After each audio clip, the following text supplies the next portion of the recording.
I'm Aislinn Green, and this is Unpacked, the podcast that unpacks one tricky topic in travel each week. And this week, we are going to be poring over maps. But we're not just looking at the surface level, the thing that we all see in our day-to-day lives whenever we pull out our phone and bring up Google Maps. We are going to look at how and why maps are made, and at the potential they have for real change, from advancing racial equity to helping us understand our world in a more nuanced way. Our guide for this week is Billy Cohen, Afar's executive editor. Billy works on both the magazine and on afar.com, but the one thing that unites her work, as you'll hear in a moment, is a deep, abiding, and self-confessed nerdy love for maps.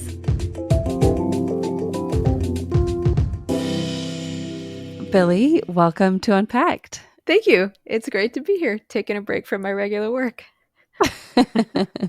All things audio. You're on Audio Island. It's a great place to be. The weather is wonderful. Well, today you are going to be telling us all about maps, and I was just curious to know, why did you want to do a story about maps of all the topics in the world? I love maps. I'm like totally nerdy about maps. For me, they're actually the inspiration of why I started to love travel as a kid. And I figure there are probably a bunch of other map nerds out there too. And since they're such an integral part of the travel experience, I don't know, I wanted to dive into that and find out more about them and how they related to how we think about travel. What's your earliest memory of a map? I'm saying this out loud, but my earliest memory of a map is the Lord of the Rings books, or The Hobbit, I should say. I used to take them out from the library all the time, and they had these beautiful maps in them, like so detailed and obviously fiction, but they just sparked this idea of adventure to me. You know, they called to me like to leave my front door and do things. And I was like 10, but it stuck with me. And then my mom started to, so there were two things she did. She would draw maps so that I could bike to my friends' houses in the neighborhood on my own, right? And then I also have this very vivid memory of sitting in a pizza place in Manhattan. It's like 8th Street and Broadway. And she flipped over the paper placemat that was there, and she started drawing a map of what Manhattan looks like, the way the avenues and the streets work, so that I could figure out how to navigate it on my own. And it was so like empowering. Like, okay, they're not just these cool, drawings of mountains in a fiction book, but they're tools that empower you to be self-reliant and to get out there and navigate the world on your own. And I was like, maps are the thing. I love that. So zooming to now, to the present time, how do you use maps these days? We all are carrying maps with us all the time. We all have our phones, and there's maps in the phones, and whatever we're using it for involves something to do with geography, right? Like we're calling a rideshare app, or we're seeing where our package is, or where a food delivery is. All of that involves maps. So that happens every day. But also, like me, again, a nerd, and also because of what we do, right? Writing about travel. I look at Google Maps like at least a dozen times a day to kind of check where things are. But then I also just love to look at it. Like if I'm going to a restaurant to meet friends for dinner, I'm still going to look at their route on Google Maps, even if I know how to get there. Because I want to see like, oh, did I drop a pin anywhere along the way that I want to stop? Because I keep Google Map lists of like everything. I have a cookie trail map and an ice cream map, and from like all over the world, because I also really like desserts, and then I drop pins like when I'm traveling to a place, and then that becomes a list that I can, in a map I can share with friends if they're going somewhere. So that's actually a nice advantage over little paper maps, right? Because it's a lot easier to share. And the other thing that I use them a lot for is sort of dreaming about where I want to go, because you can zoom in and you can see that place, and you can maybe do the 360 view of it. So it's not just a picture of where things are. It is there now, this much more interactive experience of what is that place like. And I find that, apologies to Tolkien, like even more exciting than the Lord of the Rings maps, Yes, the sacrilege. it's awesome. So yeah, so I use them a lot. And in fact, I'm planning a trip to Santa Fe right now with friends. And so last night we all spent a long time kind of looking at Google Maps to see where we wanted to go. Yeah, that's such a great way to share, especially as a travel editor. And I feel like there's going to be requests for your cookie trail map here. So just putting it out there.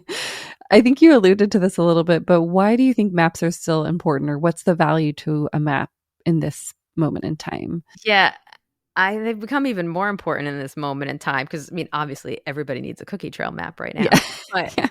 like on top of that, they've become much more integrated, I think, into the way that we are given information and the way we consume information. I'm thinking of like news, throughout Yeah. COVID, we were all looking at maps every day to see how that was spreading around. We also are all more and more looking at maps about the news, about real estate, about a variety of things. So I think they're really relevant today. All right. Well, let's get into your episode. I started my journey, if you'll forgive the terrible pun, by learning about maps that explain things. And for that, I turned to Evan Applegate. Evan is an editorial cartographer. That means he makes maps that explain things for news outlets like National Geographic and New York Magazine, and also for big companies. For example, he's made maps that show the history and location of oil spills, or where wolves can be found along the coast of British Columbia. But he's also interested in map making as an art. He makes what he calls radiant maps. In other words, big, glowing maps. They're like 4 foot by 6 foot, backlit, illuminated 3D installations. They're gorgeous, and they have all the detail of a traditional map with this extra sort of glow coming through them. He's also the host of a podcast called Very Expensive Maps, because, as he says, great maps take a big investment of time. In every episode, he interviews a different cartographer. And what's cool about the show is that he often finds cartographers who are more like sculptors or artists, which is not exactly what you'd expect when you hear the word map maker. The conversations range from the craft of making the maps, to what map making can accomplish, to how to make your own maps, and even how maps can make you feel. Evan hadn't always thought about stuff like that. In fact, he started his career as a graphics editor at a magazine. But things changed for him when one day his boss asked him to make a map. I made a map, and it was hideous. It was about half the size of a playing card. Just, here's a dot on a country and a label. And then the next week, made another map. And after 50 hideous maps, I thought, hey, these are getting better. I really like making maps. What was your relationship with maps before that? Did they have any influence on your life at all? Just enthusiast. Like, I was a kid, I had a big floppy Nat Geo Atlas, and I like to look at it, and I never thought I could make them. I liked looking at them, and that was it. But just the same relation anyone else has. You use Google Maps in your car, and you're a tourist. You hold a little paper map. But once I worked at the magazine, I thought, people actually need to make maps for news. And that got my ball rolling. That's great for news. But what's the purpose of a map? Mostly to situate yourself on the territory. Because maps are such feeble imitations of what they're meant to represent. Like, I could hold a map of your neighborhood and miss almost everything. Like I always say, there's more detail under the soles of your feet than you could ever put on any map. And maps take something so infinite and compress it into something that is pretty familiar to you. In my experience, people immediately recognize a map and can situate themselves on it. And that's the fun part. People love putting their finger on a map and saying, oh, I like this place. I've been here. My parents live here. On one of your podcasts, you told a story about someone coming up to one of your maps and interacting with it in that way. Does that happen a lot? Oh, yeah.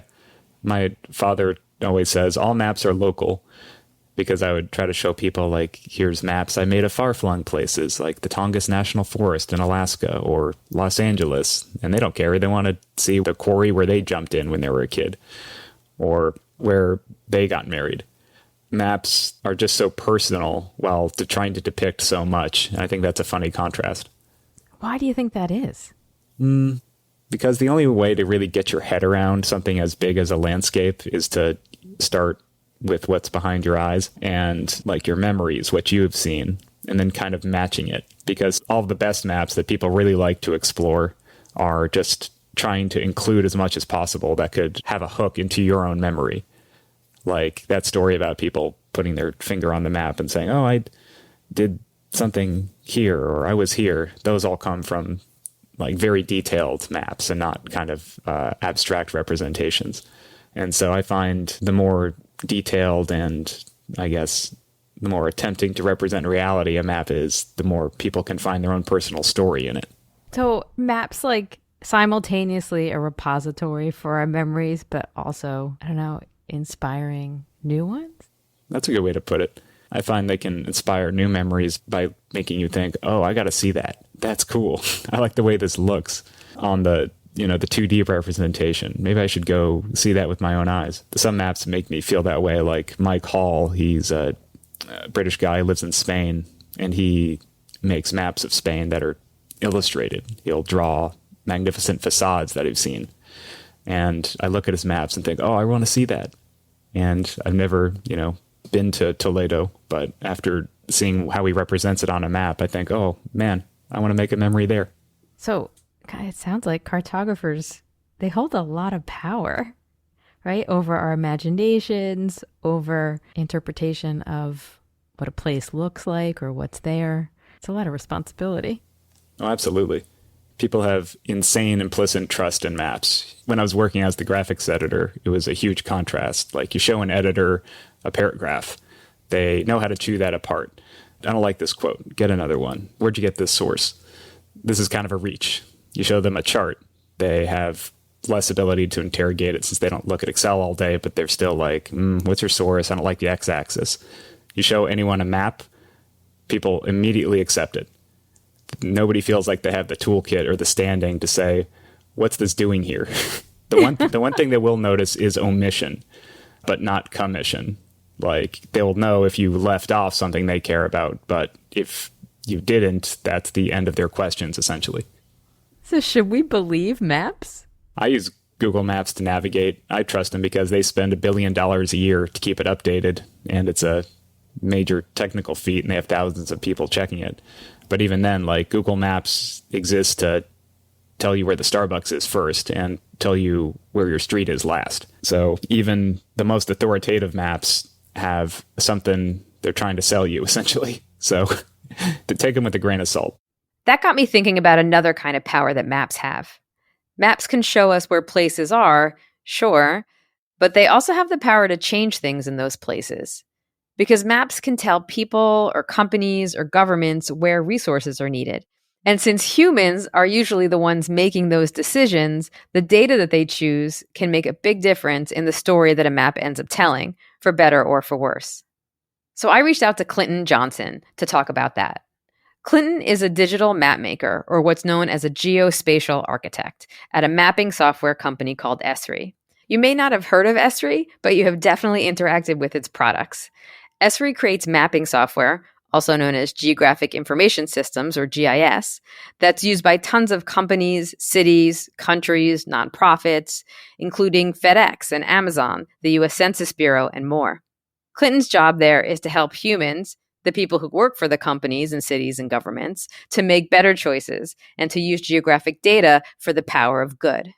Cities and counties for decades have been trying to figure out how to right the wrongs of the past, and they've been advancing racial equity initiatives.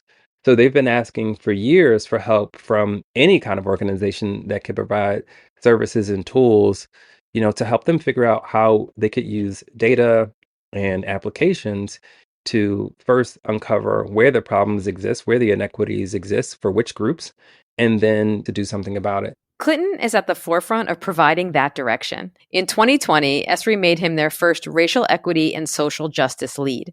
He also founded a separate nonprofit called North Star of GIS, which uses geography to advance equity in the fields of STEM and geography. Because of those achievements, National Geographic took notice, and they just named him as one of the 2023 National Geographic Explorers. That's a select group of leaders, thinkers, and innovators who are working in various fields to change the world for the better. And what's funny is that his career all started with a city job that he got after high school, a job he wasn't too excited about, because what he really wanted to be doing was electrical engineering. and this job was not electrical engineering. But still, it forever changed the path of his life. So I was working at the city of Philadelphia in my first geo job, and it was a civil engineering light role. I was responsible for creating and issuing permits for the use and occupancy of the public right of way. And there were lots of maps behind me. The maps showed the surface of the streets and everything underneath the streets. But Clinton remembers no one was working on those maps. Instead, he found out that there was a different floor of the office where a growing team of digital cartographers was plugging away on something that he learned was called Geographic Information Systems, or GIS. Once I got connected with that work, I got really excited about how that intersection of geography and data and technology really could transform the way that as a city we thought about where we would deploy resources, how we thought about what neighborhoods looked like and what they needed. While that was exciting, something else happened to Clinton on his first day at that job. Right next to me, there was a guy who was using racial slurs and was talking very negatively about Black people in certain neighborhoods. And later on, I found out that that person made some of the maps. And that person made maps that allocated a resource that a lot of us take for granted. That resource was paving. Years later, Clinton found himself taking a tour of Philadelphia's neighborhoods with the mayor and the mayor's team. And they get to this one street where there's a huge hole in the pavement. I don't even know what to call this hole. This hole is so massive. There's a kid playing in it. They were playing hide and go seek in this hole. And this guy who was walking us around the neighborhood, he said that child represents the third or fourth generation of a family that played hide and go seek in that hole in the street. Standing there, Clinton thought that didn't make sense. He knew from his work with the city that they had the funding to pave every street at least once, about every 10 to 20 years. And then I remembered that guy. And I thought through how lots of people could have lots of decision-making power and influence in spaces through the use of maps. And I felt like we could now, where in the past people were using race as a reason to remove or restrict progress or opportunity or resources in certain neighborhoods, well, we could do something very different. Clinton realized that GIS was the key, that it could be used to collect and display information that would make inequalities, like that hole, much more noticeable, much more quickly. We could, use maps much more fairly and create different kinds of experiences for people in communities and neighborhoods. And in some ways, that was sort of at the backdrop of the rest of my career. At ESRI, Clinton works on ways to help cities, organizations, and federal agencies use GIS technology to make change, to identify and repair systemic racism, even. Because, as he explains, maps can be racially just or unjust, depending on how they're made and by whom. And history proves that out. Some folks may or may not be familiar with the Homeowners Loan Corporation from the 1930s, an organization that generated maps that were used all the way into the 1970s and the 1980s. Some people may be familiar with Jim Crow segregation in the South and in some parts of the West and some parts of the North in the US. Some people may be familiar with apartheid in South Africa and how communities were carved up and people of different quote unquote racial classifications were allocated to certain communities and their movements were constrained in others. Well, all of these are examples of how government, communities, commercial, real estate, financial institutions of all kinds orchestrated efforts to constrain progress, to deliver better services to some communities and worse experiences to others. Geography, of course, is at the root of all of this. Clinton notes that you could go all the way back to the late 1800s and see it in the way that colonial powers carved up the continent that we now call Africa and the way that they made a new map for their own purposes and benefit. All of that were times when people were using geography in racially unjust ways. And because of that, we still see a lot of segregation of people in communities, and we still see a lot of policies that allocate resources to communities based on place. He points out that digital geography was used to figure out how COVID was spreading, where to put clinics, and where to distribute vaccines. geography matters in how resources get allocated. And so therefore, we can use geography as a lens to understand where and how communities are experiencing disparities, differences in outcomes, different patterns in what burdens or benefits are available to them or that they are exposed to. And with that understanding, we can better allocate resources. Or when I say better in this case, we can more equitably allocate resources. Clinton shared an example.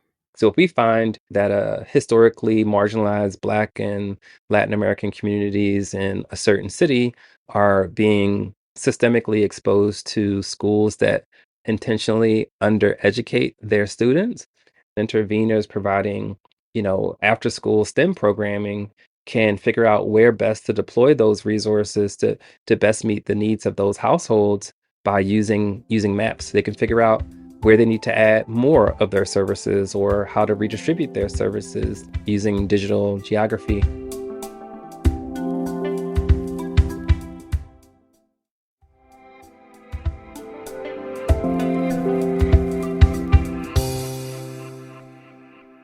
I understood how GIS tools could be used to improve things at what you might call a civic level, but I asked Clinton how he saw its potential playing out for the rest of us, just regular people interacting with, say, Google Maps or Uber on a day-to-day basis, or when we're traveling. There's a common question that people ask on the internet, and it begins Black in. And it might be Black in Japan, Black in Nebraska, Black in London. And for those of us who no longer have the Green Book, we're still sort of navigating our own Green Book experience by asking others on the internet what their experience was like. And the reviews don't cover it. You can't filter out, hey, I'm a Black trans woman. What was it like for other Black trans women or Black women navigating a given space? And that's the area that Clinton wants to start exploring, trying to bring lived experience into the idea of map making. Maps are not just these paper tools anymore. They're these two-dimensional, three-dimensional, XR and VR experiences. So how do we bring lived experiences, human sentiments, feelings, emotions? How do we bring that stuff into maps? And those are the things that I want people to think about, that the spaces that some of us navigate with maps, others of us navigate differently with the same maps and oftentimes seeking additional information and insight.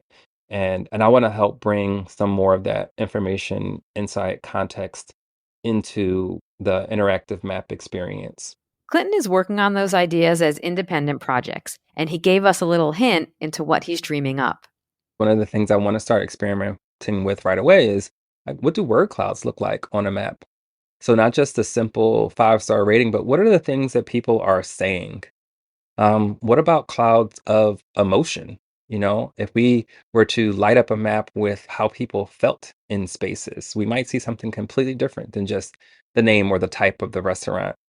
What if we did all of these things simultaneously? What if we did it in a 3D space? What if we did it in augmented reality? What if you were walking down the street and looking around and you could see the things that people are saying and what they felt? Clinton also wants to hit the road himself for another independent project. Over the next few years, I want to start taking Underground Railroad tours and interviewing people about their experiences along those journeys, interviewing people about the migrations that they themselves have experienced, either through as individuals or through their families or through their communities as they understand it. And how do people feel as they're moving through those spaces? In the future, he wants to see all GIS tools incorporate that kind of multidimensional information. That way, no matter what destination we look up, a map can tell us much more than how to get there.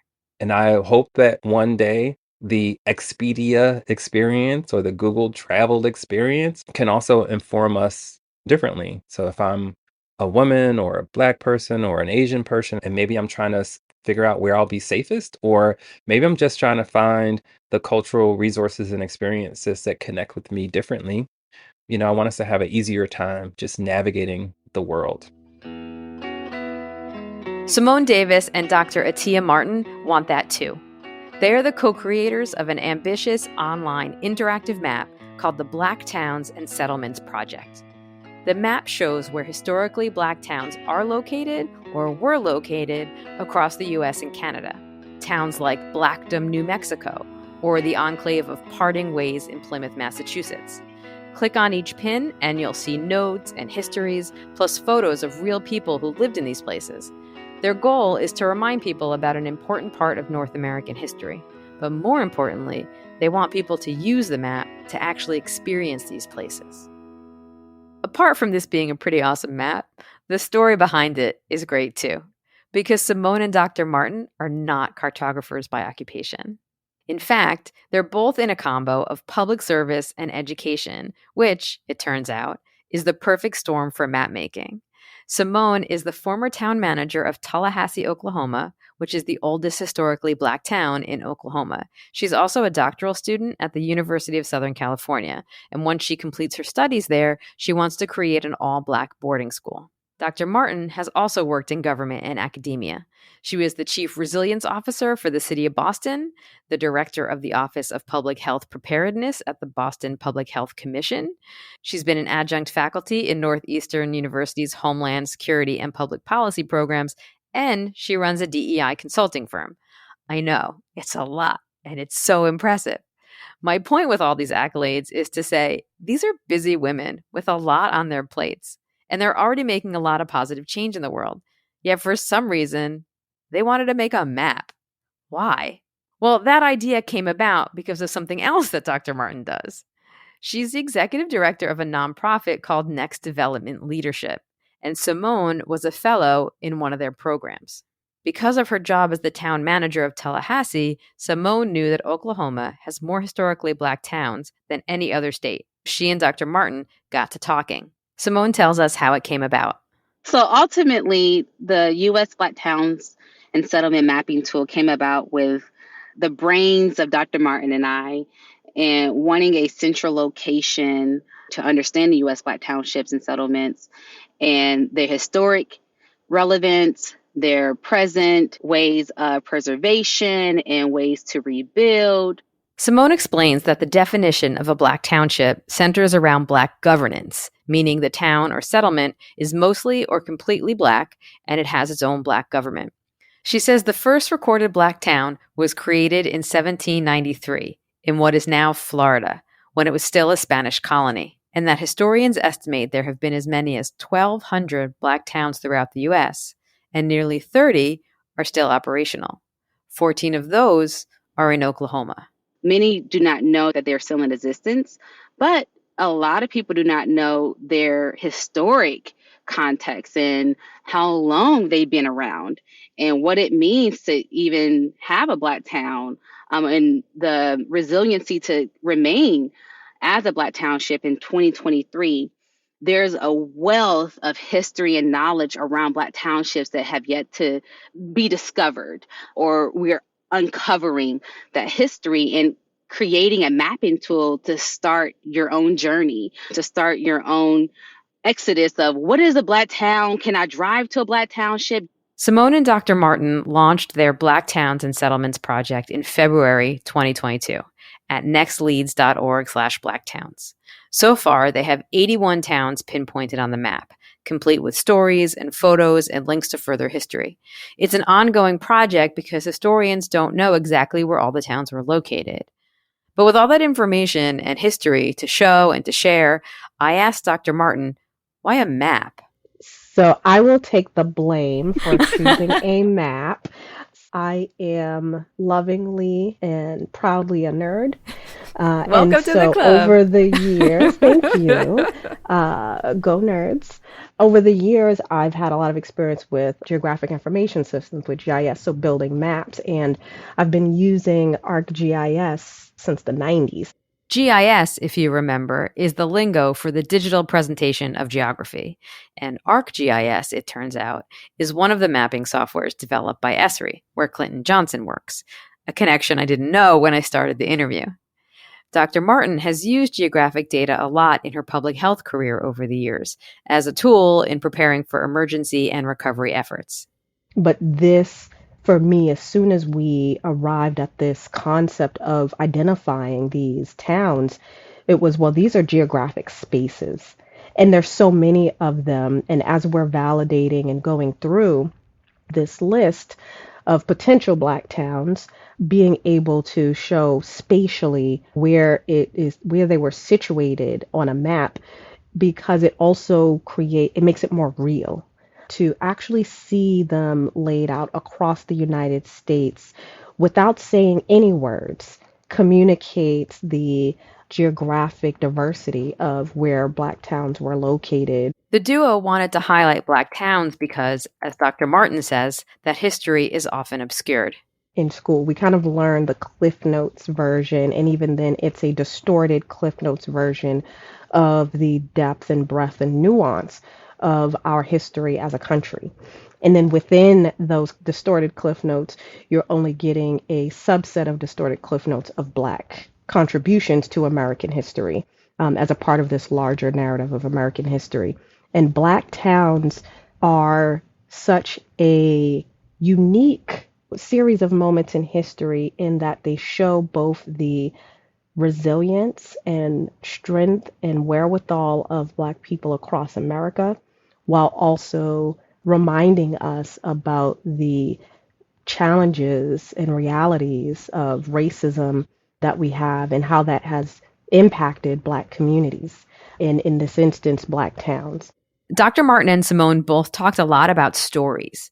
They told me the story of Black towns that were started before America was America, and Black towns that were started during the American Revolution, and about Black people who fought in the American Revolution and then started Black towns. I asked them what story their map tells. According to Dr. Martin, at a high level, if you're just looking at the map itself, I think what the map shows us is that throughout the history of America, there have been Black people and allies who understood the power and value of having spaces that are for Black people where you are able to be yourself, be within your culture or among cultures, because there's different Black cultures. And I think there's a beauty in the larger collective story of people taking meaningful action. And for the Black towns that are still operational, the ability to hold on through so many historically and present day tumultuous moments. Their map serves a larger purpose too. The two women also want to invite people to support the townships that still exist. There are organizations who are made up of folks who are descendants of folks from these towns, or just really care about the history and have some emotional connection to these areas. But ultimately, they have taken it upon themselves to try to revitalize some of these spaces, keep the history alive. We as individuals can support these towns by donating to them and making ourselves a part of a different story that we can tell in the future around when today becomes history, right? That where were you when today becomes history? Clicking through their map, I started to see how it would help users make connections between places and real people. And that made me think about how maps in general influence the impressions that we have of places and of the people who live in them. And maps can influence where we decide to travel and why we may decide to go there. I asked them about that, and Simone lasered in on the way a good map can do that, and how their map specifically is doing that. There's Black townships that are literally off of Route 66.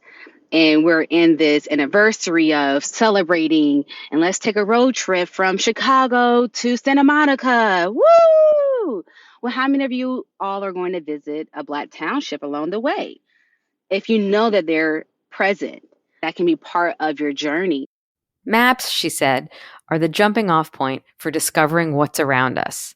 Open your GPS or the Black Towns map, see where you're already heading on your vacation, and you can easily add a stop along the way to somewhere new to you and fascinating. Dr. Martin sees a magic in this. Some of the wonder that I find in maps is rooted in making the world feel more accessible, being more closely connected to places that in reality are very far away. But when you look at it on a map, it feels like it's right there. In the context of Black history and Black history as a part of American history, I think the role of maps in shifting our thinking about the narratives we have about Black people and where they live and who they are and what they can accomplish. What I mean by that is oftentimes people think Black, they think urban, they think inner city, and there's a whole series of adjectives and tropes that come along with that. As Dr. Martin explains, there's an assumption that Black people in the U.S. live in urban areas, inner city areas. But the truth is different.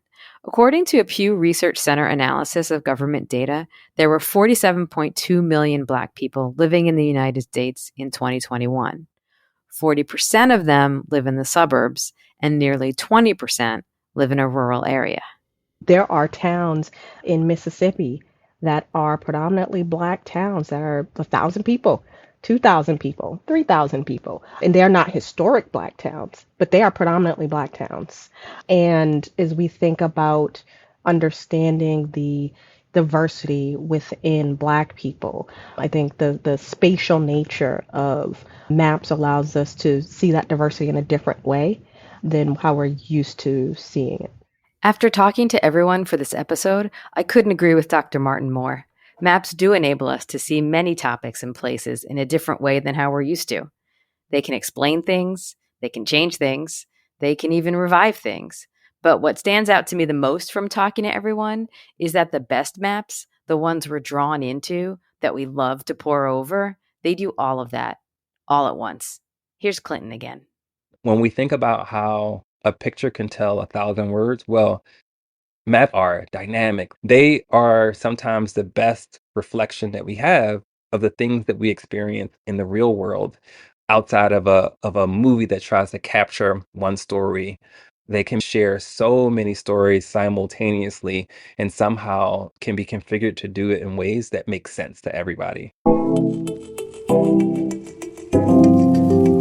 I really can't wait to see where Clinton takes his work. You can follow him on X at Clinton G. Johnson, and we'll link to his National Geographic Explorer profile as well as to a few other sites in our show notes.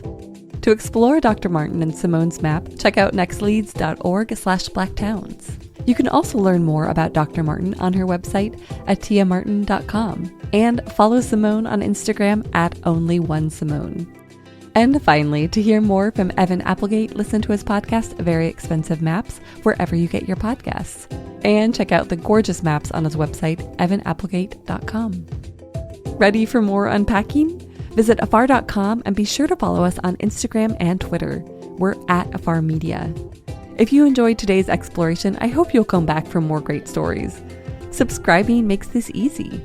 You can find Unpacked on Apple Podcasts, Spotify, or your favorite podcast platform. And be sure to rate and review the show. It helps other travelers find it. This season, we also want to hear from you. Is there a travel dilemma, trend, or topic you'd like us to explore? Email us at unpacked@afar.com. This has been Unpacked, a production of Afar Media. The podcast is produced by Aislinn Green and Nikki Galteland. Music composition by Chris Collin. And remember, the world is complicated. We're here to help you unpack it.